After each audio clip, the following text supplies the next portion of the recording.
बे मालाबाबो महर मोना आरो इसिङारि माखासे खौरां जोंबो लायो जोंबो मोनथिगौ खारन जोंनि सरकाराव थानानै बेखिनि इनफरमेसना जोंनावबो फैयो बेबायदि जेबो रायज्लायनाय जायाखै गावसोरनि गेजेराव गोबां माखासे लिडारशिपखौ लालायनानै माखासे माने बोलायलायनाय निस्सय दङ गावखौ गायसननो नाजानाय मोनसे दङ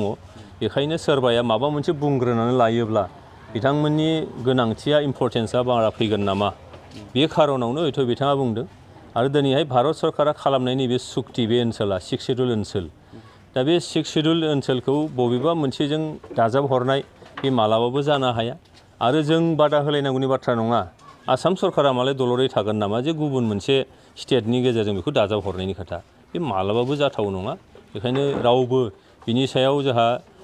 माने जोबोद मोनसे सिन्था खालामनांगौ बेबायदि जेबो गैसोआ रावबो बेखौ लानानै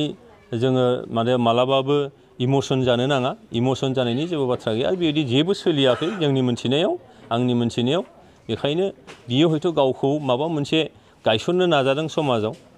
बेबायदिसो आं नुदों बेखायनो बेबायदि जेबो गैसोआ नोंथाङा सानाय सुनाय बेरामनि जेंनायाव गोग्लैनानै दं नामा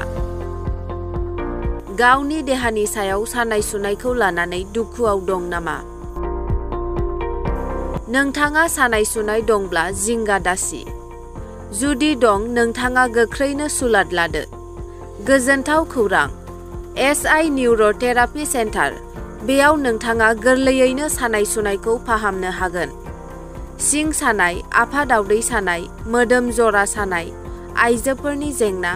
खर' सानाय आरो बायदि बायदि रोखोम सानाय दंब्ला गोरलैयैनो फाहामनो हागोन बे SI निउर'थेरापि सेन्टारा चिरां जिल्ला बेंटल गला नं 5 आव दं